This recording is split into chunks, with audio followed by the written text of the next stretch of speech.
got a pretty serious voice.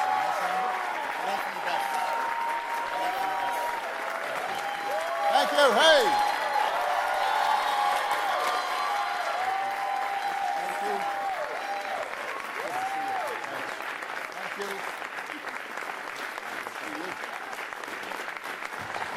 Hey, how's it going? Hello, everybody. Please, everybody have a seat. Everybody have a seat. Have a seat. So, what's been going on while I've been gone?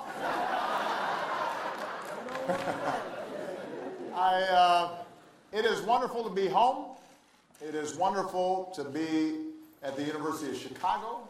It is wonderful to be on the south side of Chicago. And it is wonderful to be with these young people here. And what I want to do is just maybe speak very briefly at the top about why we're here. And then I want to spend most of the time that we're together hearing from these remarkable young people who are, I think, representative of some amazing young people who are in the audience as well. I was telling these guys that it was a little over 30 years ago that I came to Chicago. I was 25 years old, and I had gotten out of college filled with idealism and absolutely certain that somehow I was going to change the world. But I had no idea how or where or what I was going to be doing. And so I worked first to pay off some student loans. And then I went to work at the city colleges in New York on their Harlem campus with some student organizing. And then there were a group of churches out in the south side who had come together to try to deal with the steel plants that had closed in the area and the economic devastation that had been taking place, but also the racial tensions and turnover that was happening in these communities. And so they had formed an organization. They hired me as what was called a community organizer. And I did not really know what that meant or how to do it. But I accepted the job. And for the next 3 years, I lived right here in Hyde Park, but I worked further south in communities like Roseland and Auburn Gresham and Augale Gardens and West Pullman. Working class neighborhoods, many of which had changed rapidly from white to black in the late 60s, 70s, and full of wonderful people who were proud of their communities, proud of the steps they had taken to try to move into the middle class, but were also worried about their futures because in some cases their kids weren't doing as well as they had. In some cases, these communities had been badly neglected for a very long time. The distribution of city services were unequal.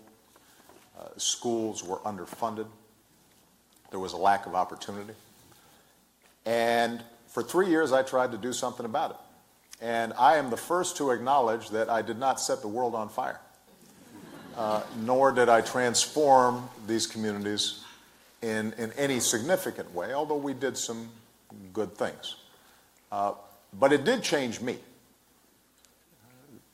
This community gave me a lot more than I was able to give in return, because this community taught me that ordinary people, when working together, can do extraordinary things. This community taught me that everybody has a story to tell that is important. This experience taught me that beneath the surface differences of people, that there were common hopes and common dreams and common aspirations, common values that stitched us together as Americans. And so even though I after 3 years left for law school, the lessons that had been taught to me here as an organizer are ones that stayed with me and effectively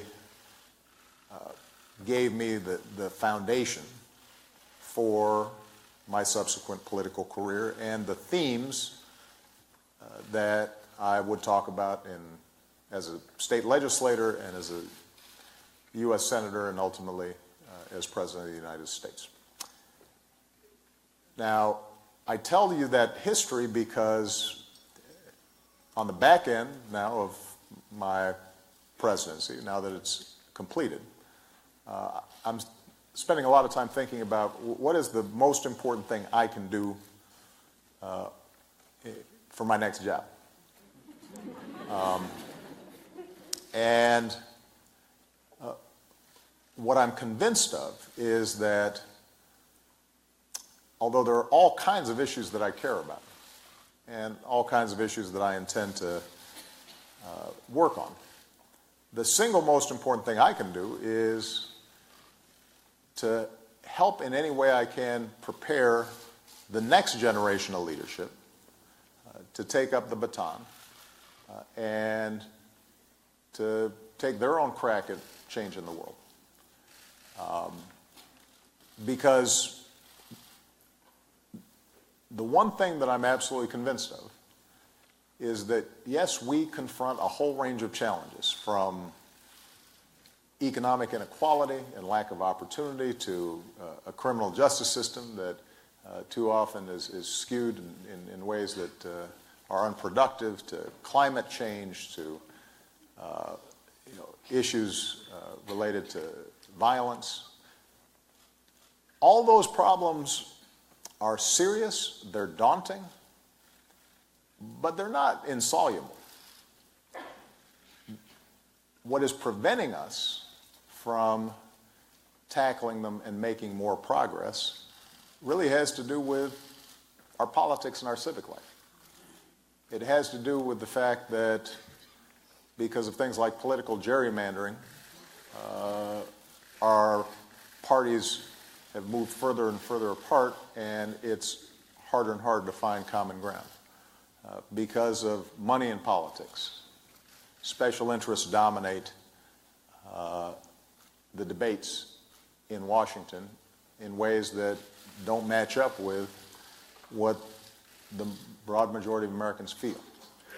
Because of changes in the media, we now have a situation in which everybody's listening to people who already agree with them and are further and further reinforcing their own realities to the neglect of a common reality that allows us to have a healthy debate and then try to find common ground and actually move solutions forward.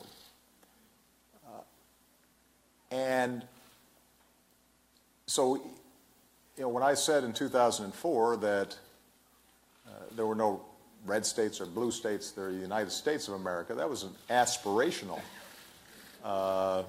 comment, but I think it's, and it's one, by the way, that I still believe, in the sense that when you talk to individuals one-on-one,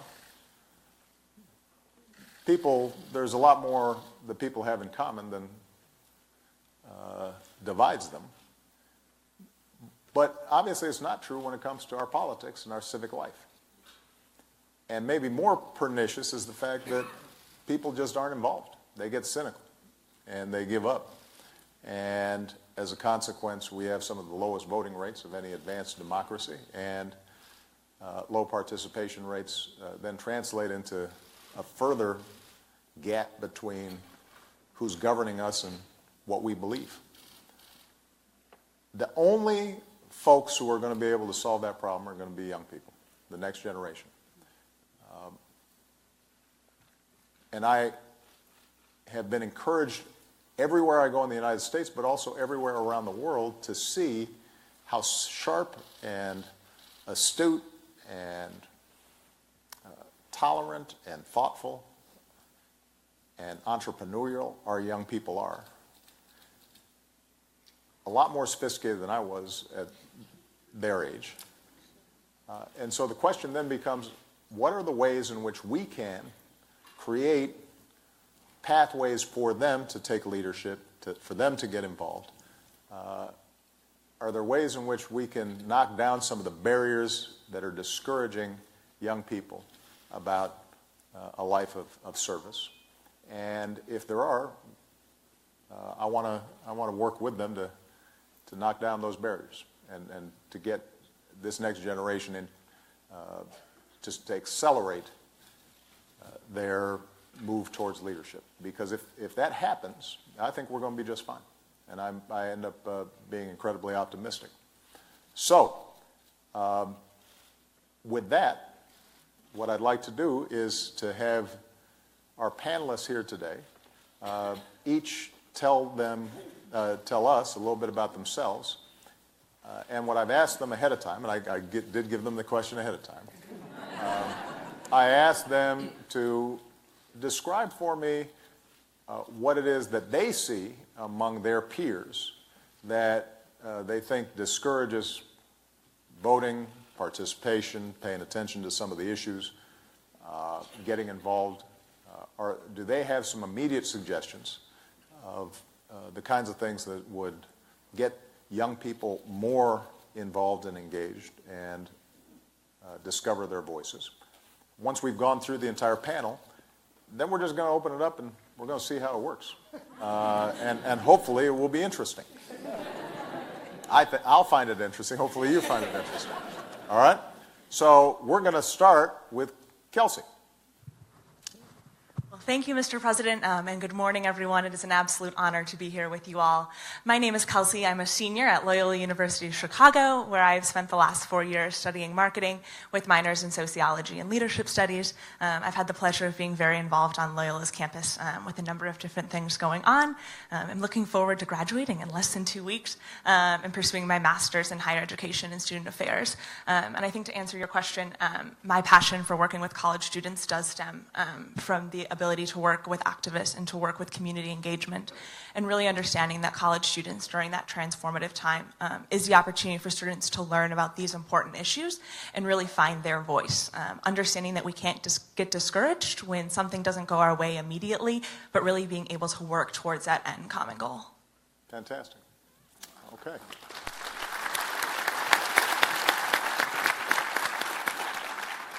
Good morning, everyone. My name is Ramel. I grew up in Milwaukee, Wisconsin. I am a U.S. Army veteran. I major in sociology with a minor in legal studies at Roosevelt University. Yeah. I work currently I'm a research assistant at Roosevelt University, focusing on community-based collaborative research projects. We've worked on projects ranging from landlord-tenant issues to youth leadership programs, and currently we're working on a project about the day labor market in Chicago, in the city of Chicago. It's a pleasure to be here, Mr. President. Fantastic. Thank you. Good morning. I'm Tiffany. I was raised on the south side of Chicago in a low-income household. I graduated valedictorian from Burnside Scholastic Academy, in the top 10 from Kenwood Academy. Broncos in the house. I graduated #1 from Chicago State University with my bachelor's in chemistry, and graduated from Chicago State a second time with my doctorate in pharmacy. Thank you. I've currently been a community pharmacy manager on the south side of Chicago, and for the past 3 years, and I'm also author of 10 Tactics to Tackle Studying. It's the guide to elementary school, high school, and undergraduate success. Okay.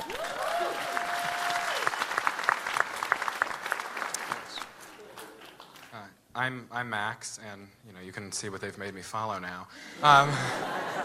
I have been involved in civic engagement and civic life here at the University of Chicago through the Institute of Politics, which has been an absolute blessing and a fantastic resource to all of us. The summer after my first year here, they gave stipends so that I think the number was 16 of us could go to Des Moines for the summer of 2015 to either work with certain press agencies or with campaigns. And I mean, I think that was a really eye-opening experience in terms of having to campaign directly and how far you can move the needle by moving one vote in the caucus. I'll have more time on this later. I've also been involved on campus with student government and college Republicans. Fantastic.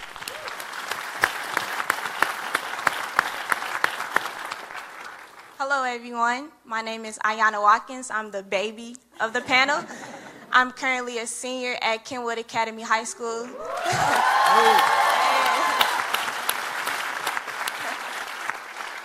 And throughout my high school career, I've been involved in numerous student-led organizations, multiple sport teams, etc. And outside of high school, I've been involved in a lot of community-based organizations to volunteer my time with the youth as well. And in the fall, I will be attending Paul Quinn College in Dallas, Texas, with multiple scholarships in my name. And I'm also an entrepreneur, I would say, with my own clothing line. Okay. All right. Peace and blessings, y'all. My name is Harish Patel, and I live on the northwest side of Chicago. I arrived as a proud immigrant around the age of 14 with my mom and my sister from Gujarat, India, and attended public schools, and then went to University of Illinois, Chicago, both for my undergraduate studies and for my master's in urban planning and policy. After graduating, I did become an organizer with somebody in the audience that I want to point out, Rami Nashashibi, who's been a mentor of mine. That experience sort of led me to run for office, and most recently, now I work for New America Chicago, and I'm the deputy director here in Chicago, where we sort of do what we're doing today. We infuse new ideas, new voices in public policy conversation. So I'm really looking forward to this. Fantastic. Excellent. All right, so as you can see, we have an extraordinary group here of sharp young people. But you also notice that they kind of avoided my question. So, but that's good, because it tees up the next segment. And look, in the presidential election, you have maybe half of your peers voting. In midterm elections, about a third of your peers vote. I suspect that if you ask a lot of young people about a wide range of issues, regardless of where they sit ideologically, they would say, yeah, I'm very concerned about the economy, I'm very concerned about foreign policy, I'm very concerned about this or that or the other. But a lot of them feel as if their involvement would not make a difference. It's not worth their time. And in fact, they're discouraged, but feel disempowered. Right? So all of you have already shown yourselves to be willing to get out there and be involved and to make a difference. And I'm curious as to what is it you think that prompted you to get involved in some fashion? And also, when you talk to your friends, what is it that you think is preventing them from doing so that might make a difference? And we don't have to go in order. So if anybody wants to start, and I like that in you. Go ahead. So although I am in high school, a lot of my peers, so I'm a senior, so of course some of my peers were able to vote this year. But overall, I'm grateful that I have the opportunity to take courses at Kenwood Academy, Kenwood Academy High School, that involve political science. We take African American studies, etc. But not a lot of schools have that opportunity. So I would say awareness is something that holds a lot of our youth back from getting involved, because I'm privileged, so therefore I step up and I encourage others to get involved and to have a voice. But I think the youth feel like they don't have a voice.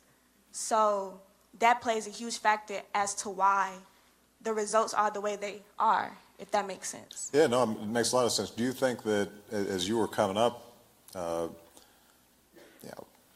social studies, civic education, what kids are getting in the classroom would make a difference? Do you think that it would make more of a difference if young people had the opportunities to volunteer with organizations, to engage in community service? What is it you think that would make the biggest difference in young people seeing, you know what, if I volunteer for this organization, I might make a difference in my community, or if I participate on this issue, somebody might hear my voice and it might actually make a difference. What do you think would be most effective in encouraging people?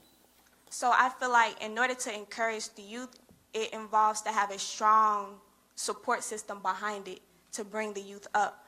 So for instance, in school, we are taught social studies, but we tend to focus on mathematics, science, English, because that's what we're always brought up on because of tests, exams, etc. So social studies and civic education tends to be pushed to the side. Mm-hmm. So I feel like it should be encouraged in the school systems because majority of our youth are in school, of course. And then from there, build outside programs. Right. Mm-hmm. So, from there, Yeah, so I Come on. yeah, so I agree with Ayanna because since I went to Kenwood too, that was kind of the start of me getting my foot in the door to want to expand and do outside things. I think also funding after-school programs and summer programs because I had 2 to 3 jobs ever since 8th grade every summer because one, you make money, so so that was one, but also that helped my resume, helped me get my feet wet to allow me to see different opportunities, to see if I like being a counselor, if I wanted to be a cheerleading coach, if I wanted to be a tutor. So just trying different things every summer helped me to kind of hone in as to what I want to do with the rest of my life. And then after school programs too, the funding for that, it helps keep the kids off the streets. So hopefully in Chicago we'll have less violence since they'll have something to do. And then you're also enriching their lives. So in school and after school and also in the summer. Fantastic. Okay. So, I'm sorry. Kelsey, I know didn't you work, was it the Bronx that you worked during the summer? And what prompted you to, first of all, describe what the experience was, and then give us a sense of what inspired you to do something like that. So I have been blessed at Loyola to be involved with our Alternative Break Immersion program, which is a program that sends students on trips over spring break as well as winter break. So the spring break of my junior year of college I spent in the South Bronx working with an incredible group at an elementary school out there. We took a group of 10 students and we're really there, kind of like a lot of what you all were saying, to enrich those students' lives for the week that we were there. I think what's so unique about the way we run this program at Loyola is we understand the privilege that we have to be welcomed into these communities. We are not there to support them. While we are supporting them, we are there to learn from them, to understand the experiences that these students are having, but really to understand just how wonderful so many of these young elementary school kids are. I remember the principal at Immaculate Conception, which is a school that we were at, coming up to us at the end of the day and said, I hope you all realize that this is the only week out of the year the students get to finger paint because it is too messy with just one teacher in the room. It took having a lot of us there to make sure that they were able to do that. A very simple thing, but really goes to show the impact that young people can have in these communities. Now, Ramel, you were going to say something, and obviously your service in the military is an example of public service that I think thankfully everybody now appreciates. That wasn't always the case. But what I discovered, obviously, was that once our veterans take off the uniform, and they leave service, sometimes people forget how much talent is there and the need to tap into the amazing young people that have served in our military so that they can work in the community and continue the leadership that they've shown while they were in the military. You've been able to make that transition, but talk a little bit about your mindset both when you went into the military and after you left. How did that change your perception in terms of your responsibilities to your community and how you might be able to make a difference. Well, when I joined the military, I joined 6 months out of high school. I was working full-time. I wasn't in school. I wasn't in college, where I come from. Being in college is a big deal. Graduating is an even bigger deal. But it's all about graduate high school, you know, get a job, do stuff like that. And I was in the military, and I realized there's so much more to that. And that I am being afforded this wonderful opportunity to engage with so many different people from all over the country, have so many different views, but we all share the same goal.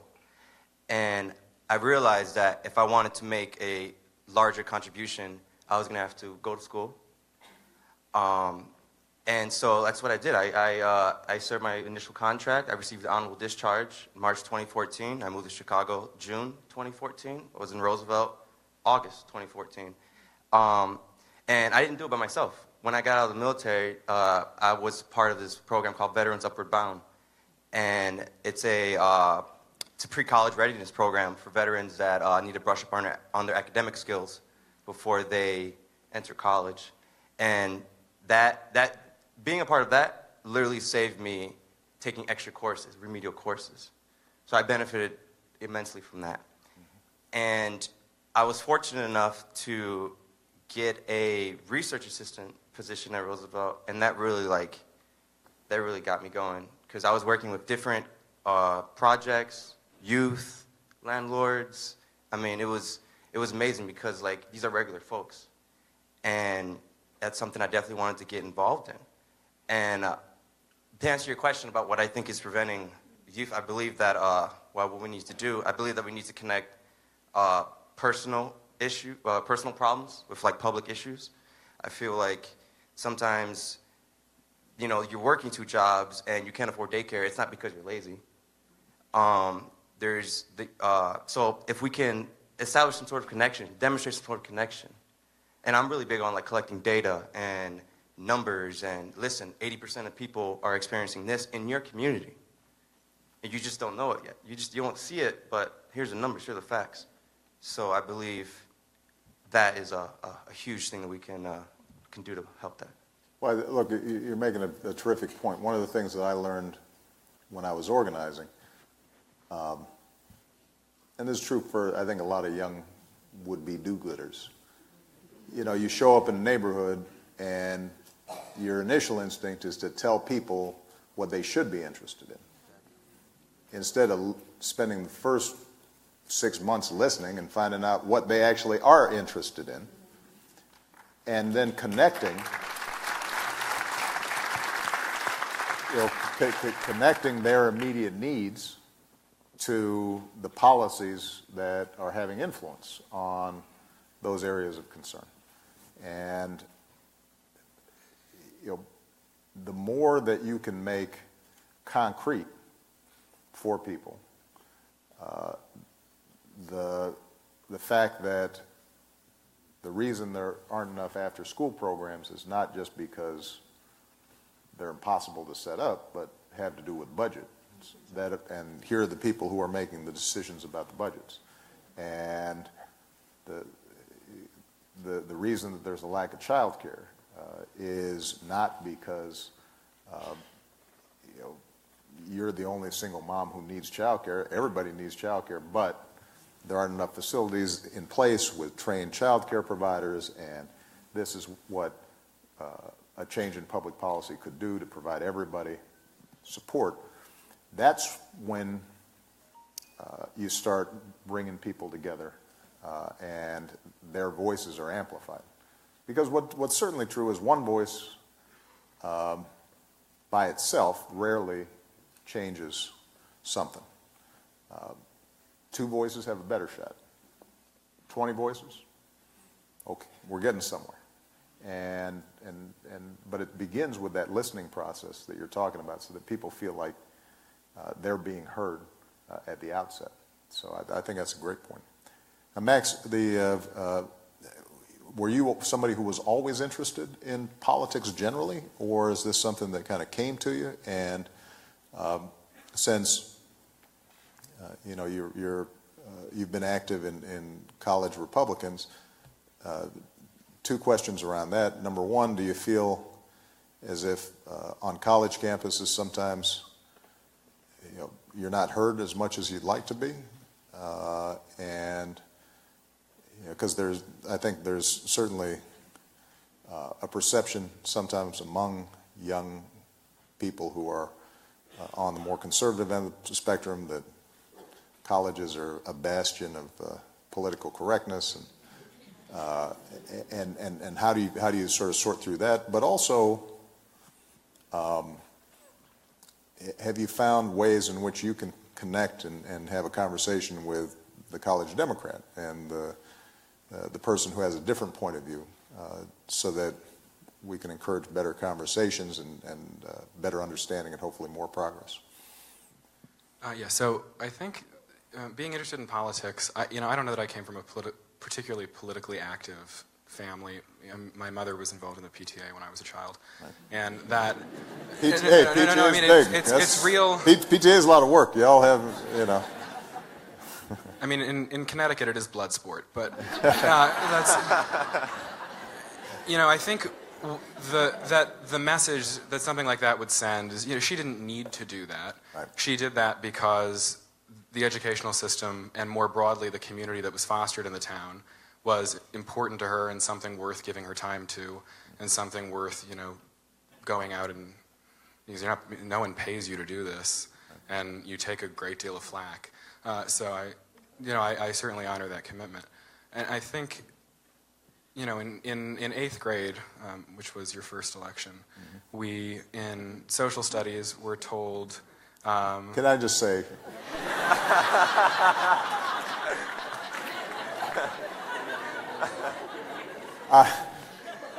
I'm old. Yeah, but please continue. In 8th grade. Oh, go ahead. In 8th grade, we were... All right, I'll pick a different age to be.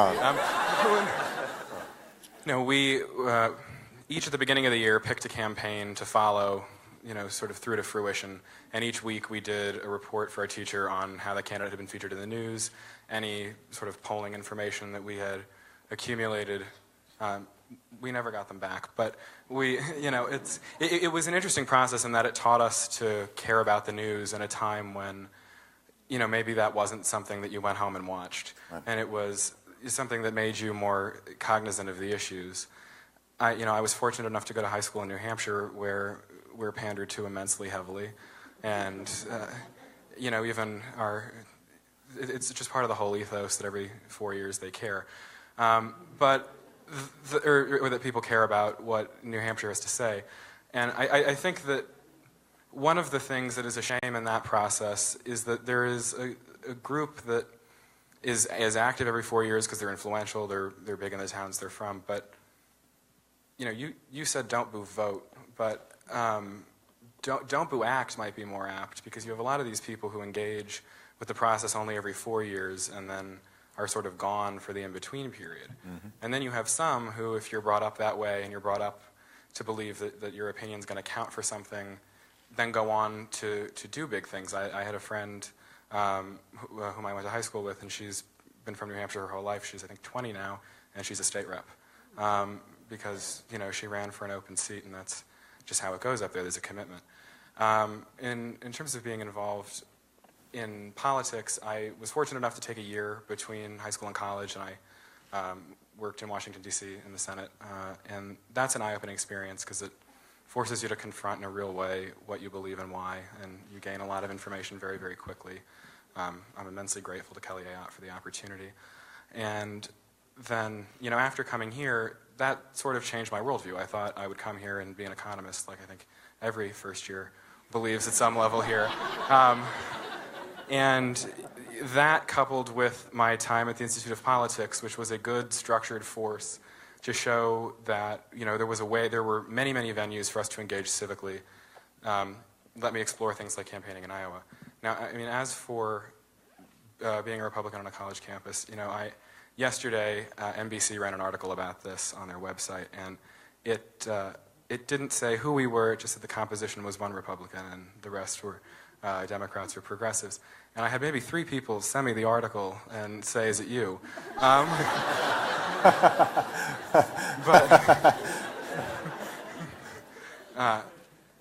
But and it is if you're watching. But you know, I would say it depends on the setting whether it's something I'm particularly forthcoming with. At the Institute of Politics itself, I think most people know at this point, and certainly in the beginning of 2016 when caucus season was going on, those of us who'd been in Iowa and could do caucus math, which is, as you know, not real math, but that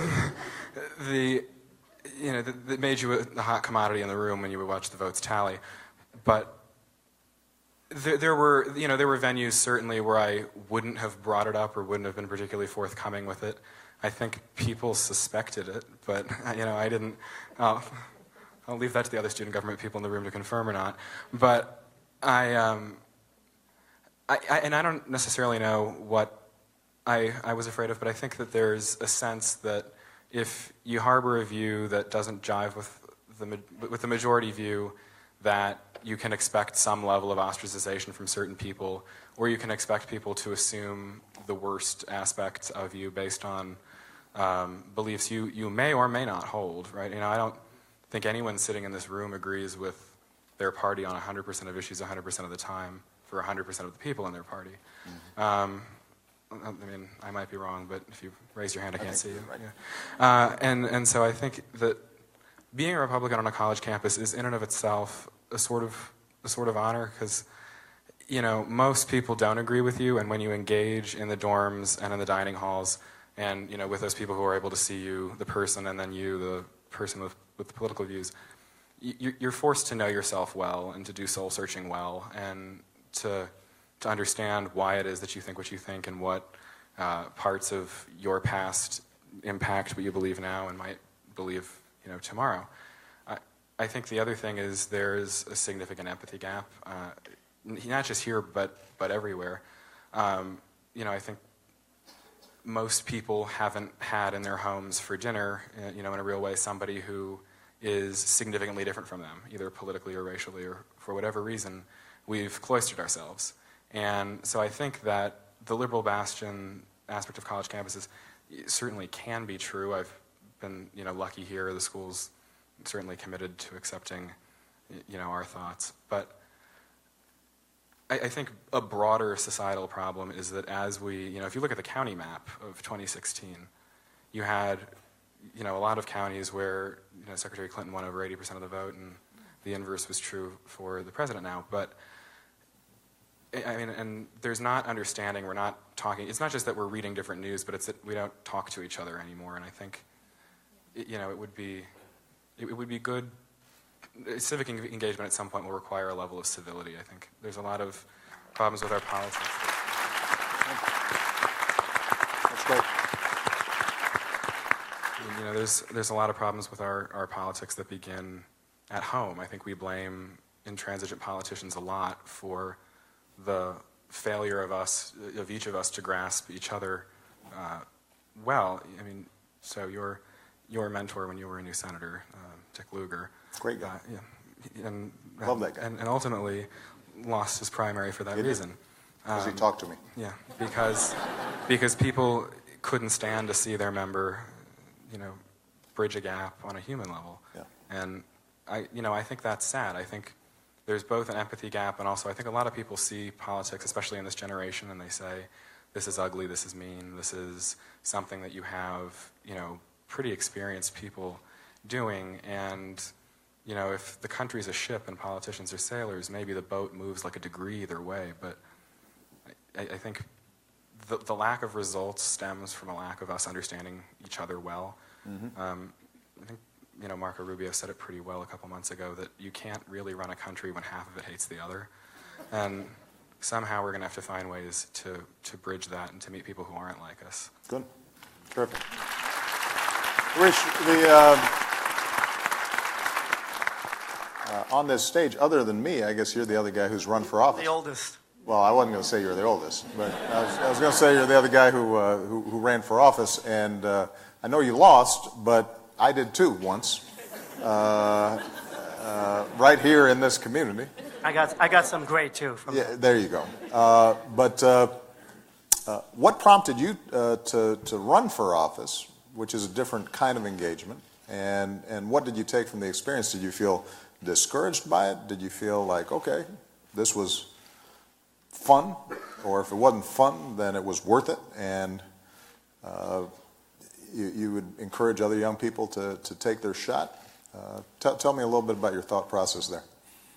Yeah, and for me, I mean, I want to sort of start with the first time I ever did something that is considered civically engaged. I was an immigrant, so I couldn't vote until after Iraq War had already started. But the first thing I ever thought I'm doing that's like for this country was actually protesting the Iraq War. Because I felt passionately that we were in the wrong side of history there.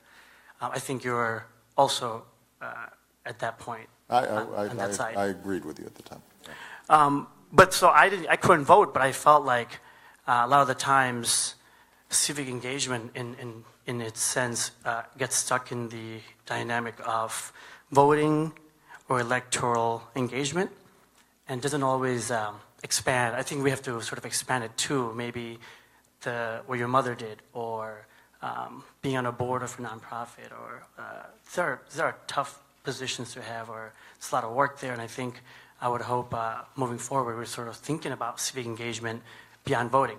But to directly answer the question around why I went from protesting to working at a nonprofit and organizing to thinking about, electoral politics is one of the many routes that I'm going to engage in. And that happened, for me, actually happened in 2010. It was after I've done organizing that I saw that a lot of the jargon that was used against us as young people at that time, I didn't understand. So that's why I went back to college and understand some public policy language. When I ran, it was too, my last name is Patel. There's not a lot of Patels in office. I just feel like... A lot of Patels in India, though. Oh, there's a lot. I'm just saying, there are a lot more Patels than there are Obamas. I want to be clear. Agreed. There are...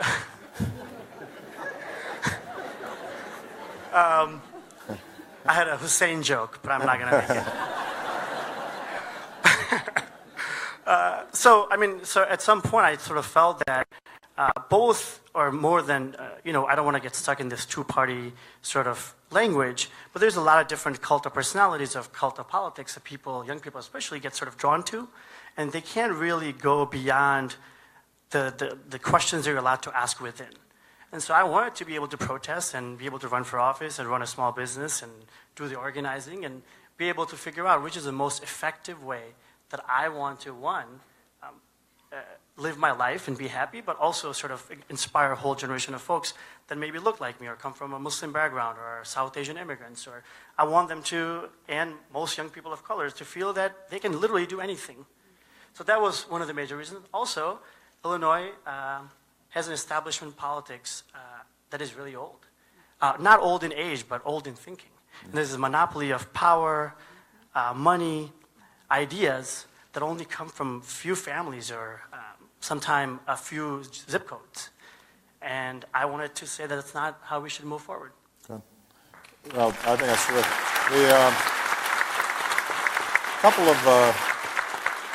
Couple of thoughts based on some of the things that folks have said. First of all, what you said, Harish, about there are a lot of different ways to engage, I think is important, because sometimes people think if you're not running for office or it's not election day, there's no other ways of getting involved. And the PTA is a perfect example of the kind of thing that we want to encourage. There are a bunch of writers out there and social scientists and thinkers that would argue that one of the problems that we have with our politics right now is that the mediating institutions, the unions, the churches, the PTA groups, the Rotary Club, a lot of the voluntary organizations that used to exist, black sororities and fraternities, and that used to bring people in together to then work on issues, that those have declined. And the statistics show that people are less likely to be involved with various organizations in their community than they used to be. And what that means is then people don't have some of the same habits of being together on a common project that they used to. We've become a more individualistic society. And that, I think, has some spillover effects when it comes to both political participation, but also in terms of empathy, because you're interacting with fewer people on a regular basis. The second thing, though, it has to do with how we get information. So I want to throw this out and see what people think. I think a lot of us who have been in politics for a while do see a change from 20 years ago, certainly 30 years ago, where it used to be everybody kind of had the same information, and we had different opinions about it, but there was a common baseline of facts, and that the internet in some ways has accelerated this sense of people having entirely separate conversations. And if this generation is getting all of its information through its phones, that you really don't have to confront people who have a different opinion or have a different experience or a different outlook. You know, if you're liberal, then you're on MSNBC, and conservative, you're on Fox News. Or you're reading Wall Street Journal, or you're reading the New York Times, or whatever your choices are. Or maybe you're just looking at cat videos, which is fine.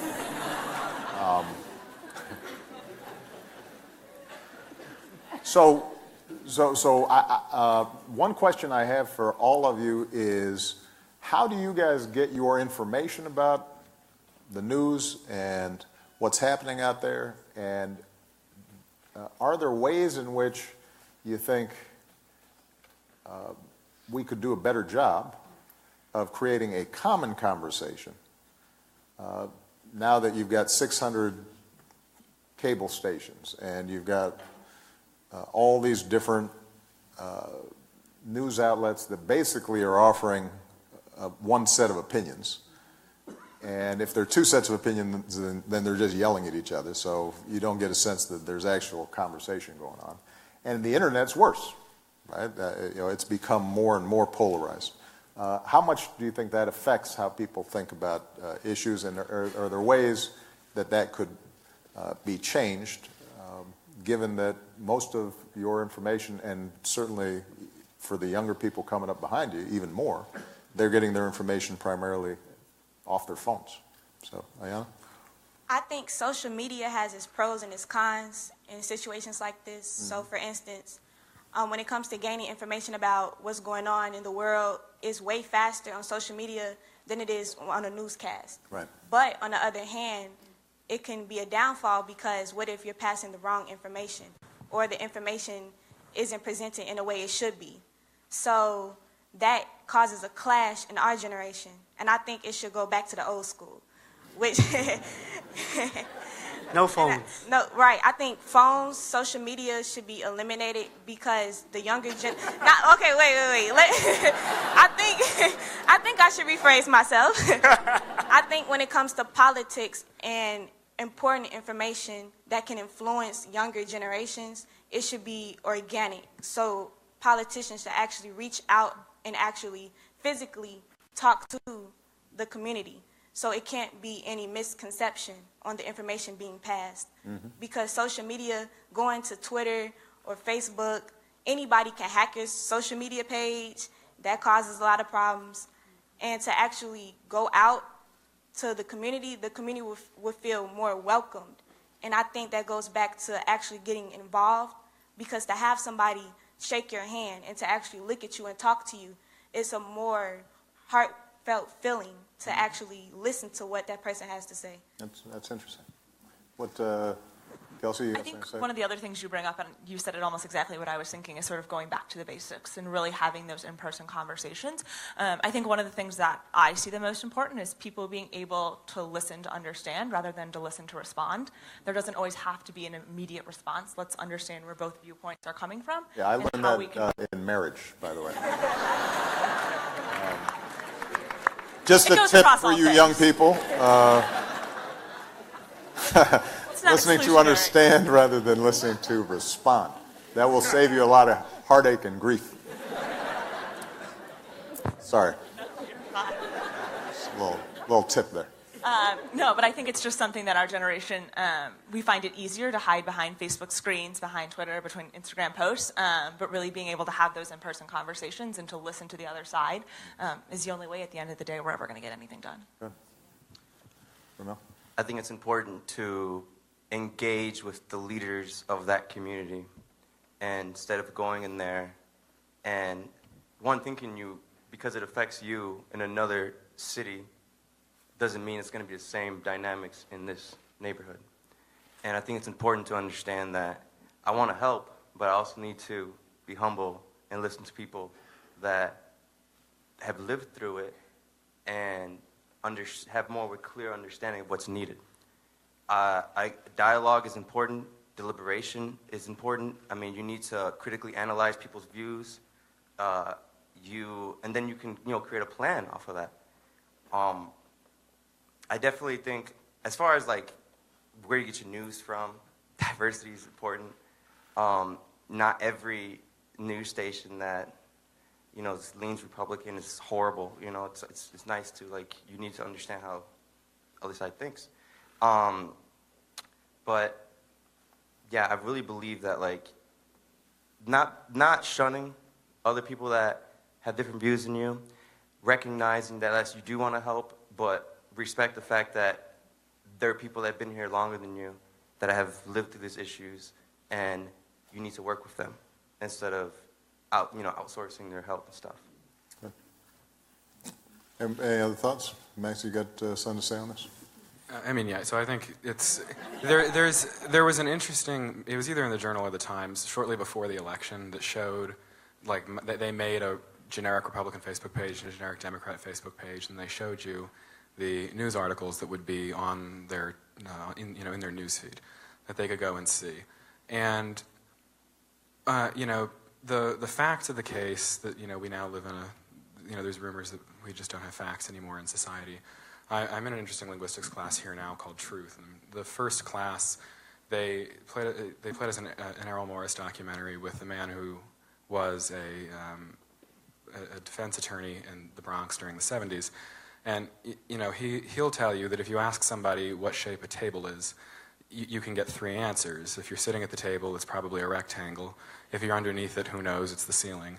And then if you're looking at it right from the side, it's got a rounded edge, so clearly it's a semicircle.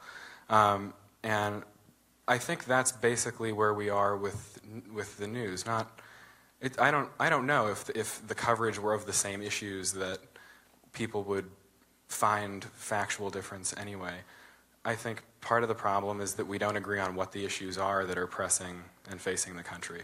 And I don't know how you get there, but I don't think that a national dialogue necessarily starts online or starts in the press. I think it starts door to door, and maybe that's in how people go about campaigning, in that right now it's easy to sort of know you have numbers if you can only get them to show up, and there is no onus to work to get somebody else to turn out for you to persuade them that your point of view is correct. Instead, there's a broad incentive to spend millions of dollars in advertisements saying that if my opponent is elected, the apocalypse will occur, rivers will run red, and Hawaii will sink. And, I mean, again, if the ship only moves 1 degree, there's got to be a lot in that 1 degree to make all those things happen. But I think that, at all levels, there has to sort of be a civic conversation, and people have to be willing to talk to each other again. I don't know if that starts, maybe it does start in middle school, where you see in a class who has differing views, and then commit part of social studies time to have people talk through issues of the day and why they think what they think. But we have to get back to a place, I think, where people can talk to each other again. Well, that's been a running theme, and I will say this: the reason I was able to run for the United States Senate was because in addition to my base here in Chicago, I had spent a lot of time traveling around the state. And over time, I got to know people in parts of Illinois that would today be considered red. And I lucked out effectively that I was kind of under the radar screen, so political ads didn't characterize me. And people would meet me, even though I'm this Chicago lawyer from a liberal district with an Arab-sounding name, and but I'd show up, and then you'd have a conversation, and you'd talk about their kids and basketball and what was happening on their jobs, and people got a sense that my frames of reference and my values were not so different from theirs. And that gave me the ability to break through some of the assumptions that people might have otherwise had. And in some ways, Iowa was the same way. I'm traveling around the state, as you know from having worked there. It's retail politics. You're going door to door. You're just talking to people. And we didn't have a huge amount of money, particularly initially, for TV ads, so it was just meeting people. And that does change people's assumptions when they get a chance to know somebody directly. So part of what we're going to have to figure out is how do we create greater opportunities. Now, that's true between red parts of the state and blue parts of the state. It's true even within the city of Chicago. I was yesterday with a group of young men who are part of a program designed to give them opportunities and pathways away from violence and crime. And these are some young people from 18 to 24. All were African American except one who was Latino, many of whom had already prison records and had done some pretty rough stuff.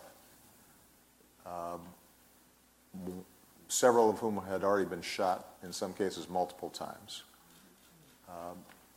None of whom had grown up with fathers, many of whom had effectively been orphaned when they were very young. And so this would be the stereotypical profile of somebody who has a good likelihood of shooting or getting shot here in Chicago as part of the violence that has been plaguing the city. And what was striking when you sat down with these guys was they're young people. And if you had listened to them talking, you would recognize them as not that different from any other young man 18 to 24. What was different was their circumstances. They had grown up, in some cases, in foster care, or their mother was a drug addict, and they had been neglected. And so even within the city boundaries, a lot of times we will characterize our neighbors as something entirely different than us, that we can't understand and that we're afraid of and that we can't communicate with, and political rhetoric reinforces that. And they need to be heard too, and because if the six of you had been in that conversation, you would have come away not saying, oh, these are some thugs or super predators that I can't relate to. You'd actually say, man, if I had gone through what they went through, I'm not sure how things would have worked out for me either. And that creation of empathy then promises a different kind of civic response and political response than the one that so often we have. So that hearing other people, I think, is vital. And the question is, are there ways in which we can create opportunities to do that for more young people earlier on, before the lines of division start hardening? But Tiffany, you were going to say something? Yeah, so just to add on to this about you being in the community and what Ayanna said about meeting the officials, I actually met you before in high school. Is this another story about how old I am? No. No, but I was singing with Kenwood Academy Concert Choir. Mm-hmm. We were at a breakfast downtown.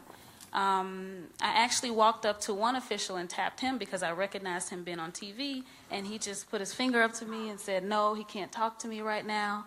And then I saw you, and I tapped you, hi, Mr. Obama, can I please take a picture with you? And you said no. And I was like, what's going on? They say on TV they care about people, and then in person they don't want to talk to me. But you said, no, not until you tell me your name first. And you shook my hand. Yes. Just saying. And you shook my hand, and you talked to me a little bit, and all of that helped inspire me, too, that he's not just a face on TV. You know, what Ayanna was saying, they may shake your hand in public, but then you don't feel connected. Right. So that helped me, too, wanting to be involved and listen to what you had to say, because I did feel that you cared about someone, a little black girl from Chicago like me. And then going back to what Max was saying, in pharmacy school, they did show us different bills, and we actually went for Pharmacy Week and lobbied in Springfield. So the school, Chicago State, actually did instill in us how important it was to fight for our rights, because if I'm going to school to be a pharmacist, you never know, they may take away that I can't dispense drugs anymore, and I had no say in it. So I do think what Max was saying, as to bringing it into the schools, will be very beneficial. Excellent. All right.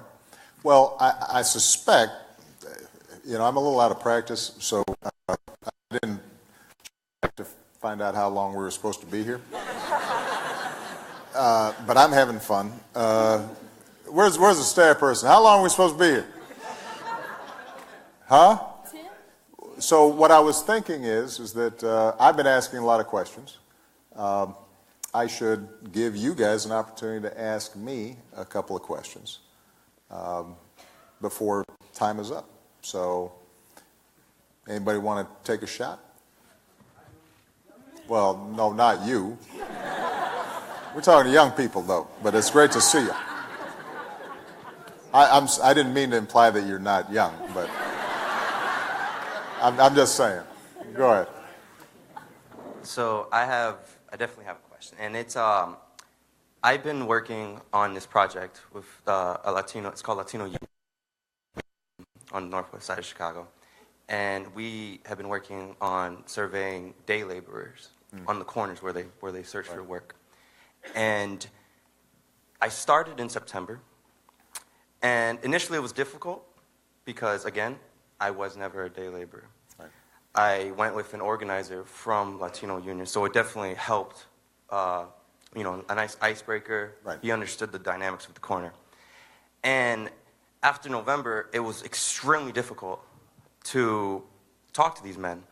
And I already had conducted almost, let's say 20 surveys up until then, and then I continued until March. But between November and March, it was just the presence of me being out there with a clipboard was... Made them nervous. Exactly.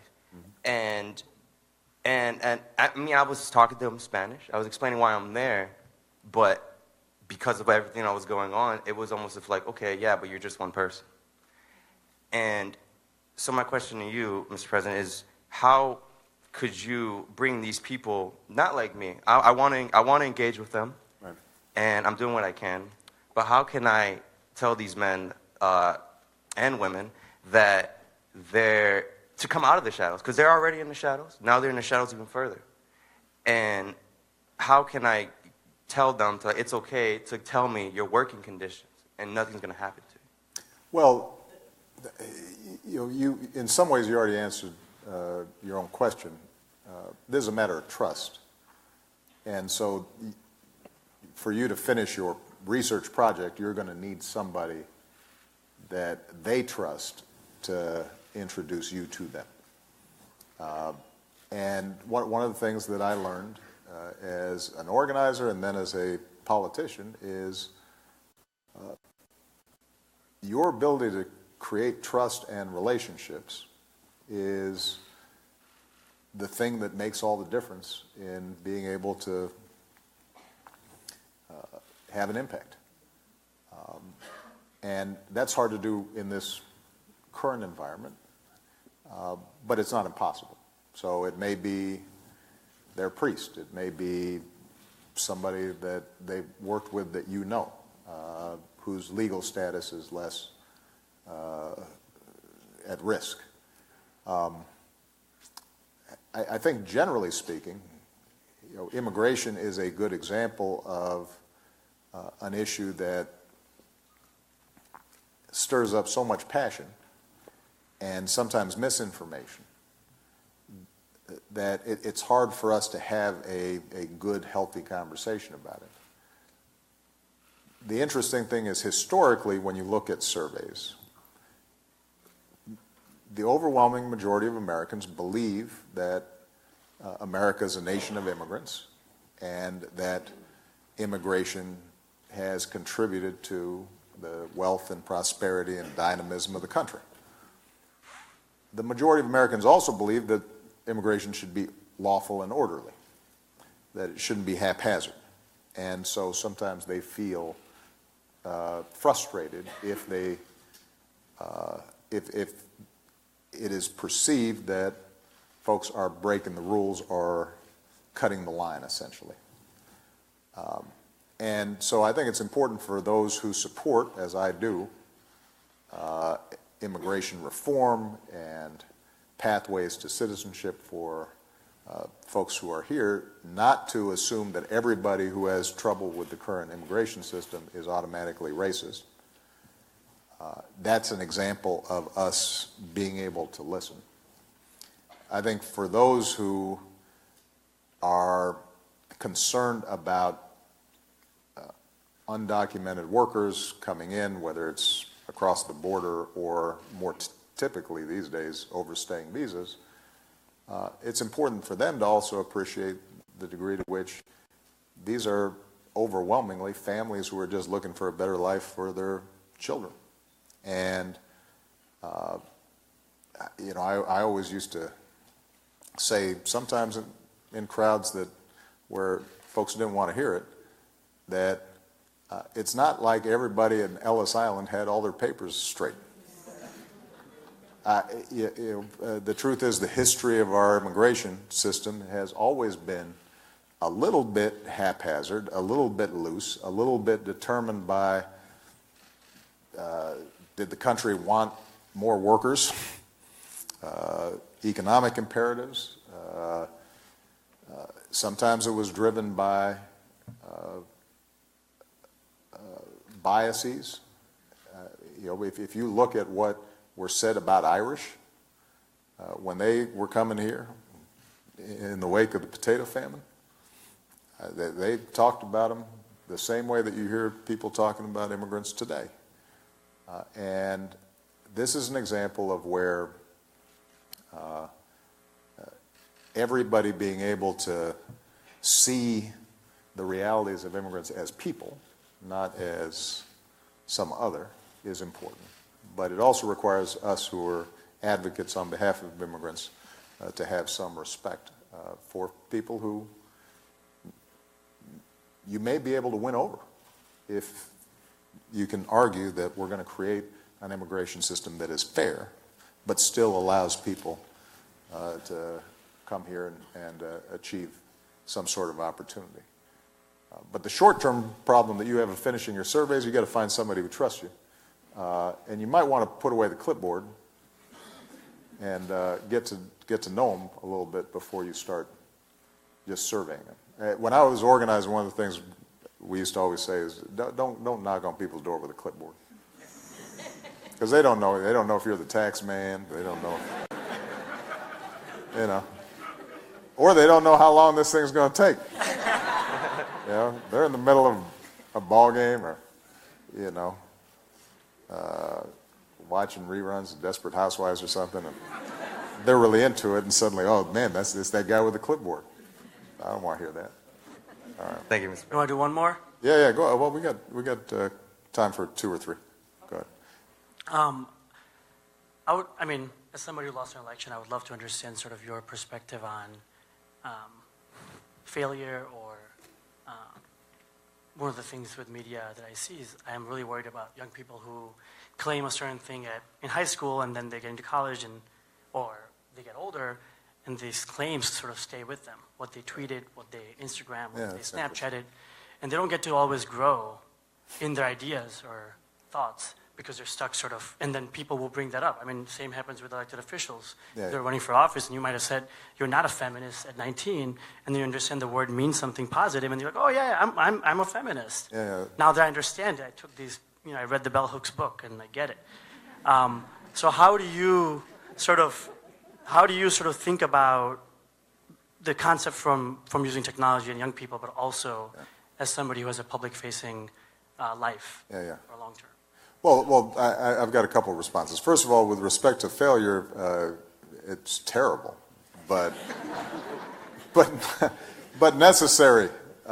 If you are going to try something hard, if you're putting yourself out there in some way, there are going to be times where you screw up or you don't succeed. Or there are times where you do everything right and you still don't succeed. But that's not just true of politics or running a non-for-profit. That's true. Some of you talked about being entrepreneurial. If you're starting a clothing line, that's a cutthroat business. I'm sure I have every confidence that you're going to succeed at some point, but you'll go through some failures. And I think that the most important thing, and this is a little bit of a cliche, but sometimes cliches are true, is to learn from those failures and to have a sense of resilience and be able to examine what is it that I did not succeed at, why didn't I succeed, and what do I need to do better. The political race I lost was to Congressman Bobby Rush, and when I it's interesting because I'm writing a book right now about sort of my political journey, and as I was writing, when I thought about that race, what I was reminded of was the degree to which that was probably the sole time in my political career where I think I ran more just because it was the next thing, rather than running because I had a good theory of what it is that I wanted to do. And this is a mistake I think a lot of folks who get into politics make.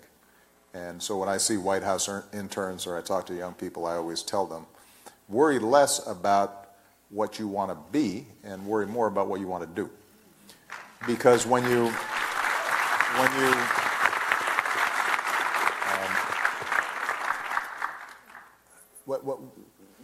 more concerned with, I want to be a congressman, or I want to be a senator, or I want to be rich, then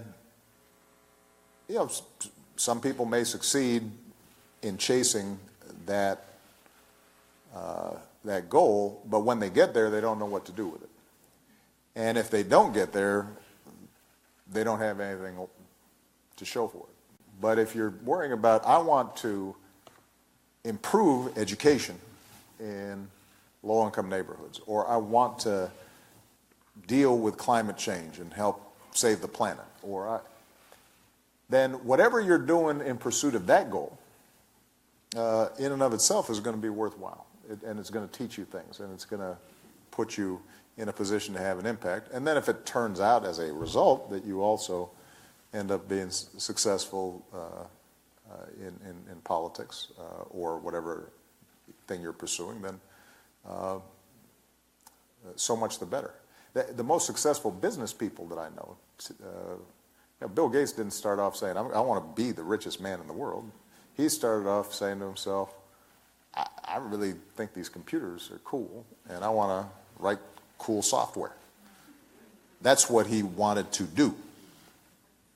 Worked out well for him. So I think that's with respect to the failure issue. If you're focused on giving of yourself to accomplish something, then even when you fail at a particular objective, you're still succeeding in learning about how you can accomplish those goals. And it doesn't just become about you. In terms of how to deal with the fact that, as you grow up, you're going to learn and change and evolve in all kinds of ways. And that is healthy and normal, but the problem now is with the internet, that past is always there. One way to think about it is just to own it. Because, I mean, it is true that if you had pictures of everything I'd done when I was in high school, I probably wouldn't have been president of the United States. I would advise all of you to be a little more circumspect about your selfies and what you take pictures of. Just a suggestion. But it is a real problem, right? Everything's searchable, and look, this is one of the biggest challenges of being in public life generally. I wrote a book about my early journey, Dreams from My Father, a long time ago, and because I had been pretty honest about the struggles I went through as a young man, when I ran for office and there was some big reveal about, oh, the guy smoked pot. It's like, yeah, no, it's in my book. I